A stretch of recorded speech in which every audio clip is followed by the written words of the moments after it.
दिनांक 19 ऑगस्ट 2025 रोजी संमणक जनता पार्टी तालुका पांढरकवडाच्या वतीने श्री विजय भाऊ चव्हाण मारेगावकर यांच्या नेतृत्वात श्री तहसीलदार साहेब केळापूर कार्यालय पांढरकवडा यांना निवेदन देण्यात आले।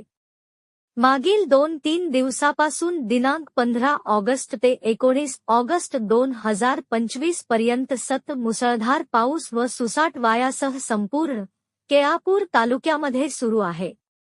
त्यामुळे तालुक्यातील संपूर्ण शेतकऱ्यांच्या पिकाचे नुकसान झालेले आहे। त्यामध्ये काही ठिकाणी वीज पडून पशुहानी व मानवहानी सुद्धा झाली आहे। काही ठिकाणी पावसाच्या पाण्यामुळे शेतकऱ्याचे शेत अवजारे वाहून गेले आहेत, तर सुसाट वाऱ्यामुळे व पावसामुळे कापूस, तूर व सोयाबीन पिकाचे अतोनात नुकसान झालेले आहे।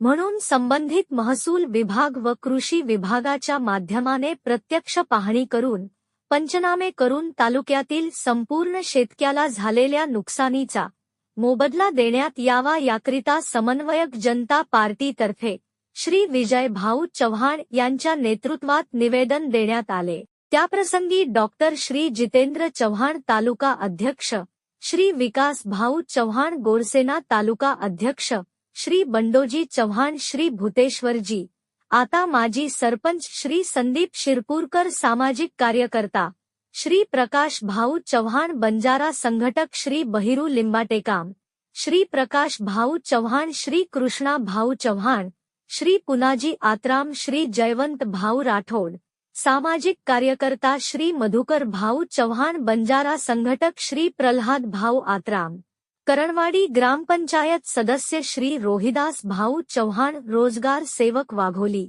श्री राजूभाऊ पुणेकर सामाजिक कार्यकर्ता व शेतकरी व शेतमजूर मोठ्या संख्येने उपस्थित होते। प्रतिनिधी न्यूज 24 आपकी आवाज।